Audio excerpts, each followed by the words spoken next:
Okay, you've had some time to talk with your group, think about your layers.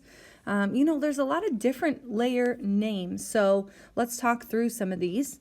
This first one here, I gave you a few clues. We've got the word ocean, right? Under the ocean, that should be a big clue. And also rigid. So rigid is like firm. If it bends at all, we're going to get some cracking. So that should give you an idea that it's part of the crust.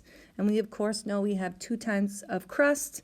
And the one underneath the water is, of course, oceanic crust. So that's what we were looking for here in example number 1. Number 2 is talking about the only layer that is liquid. Lots of different layers in the earth. They're all solid except for this one layer, and it's made up of mostly iron. It's a more dense layer, it's a hotter layer, and it's only liquid. That one is going to be the outer core. Okay, strange, but the outer core is the only liquid layer. Okay, next, number 3, uppermost part of the mantle, hot enough to flow, or plastic-like. This was a description that you read about in your investigation yesterday, and you've probably heard me say it as well. Plastic-like, not like made of plastic bottle, but plastic-like in terms of hot enough to have a flow. So this layer is still solid, but it's super heated, so it has a slow movement. In class one day we talked about like silly putty or toothpaste, how it's a solid, but it can be formed a little bit. And so that one is the asthenosphere. And you can see on our picture here, it's that top part of the mantle. So this section here, that's the asthenosphere.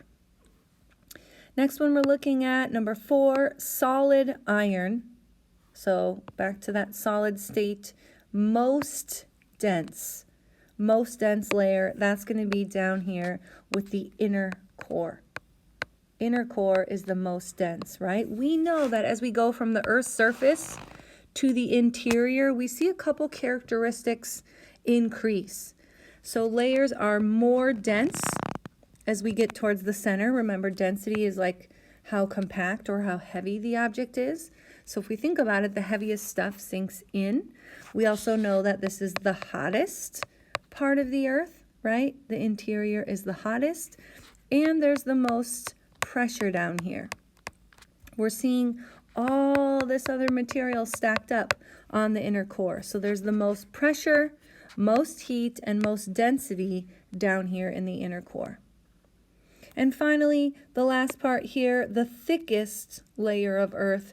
You can probably see that here on the diagram. That's referring to the mantle layer.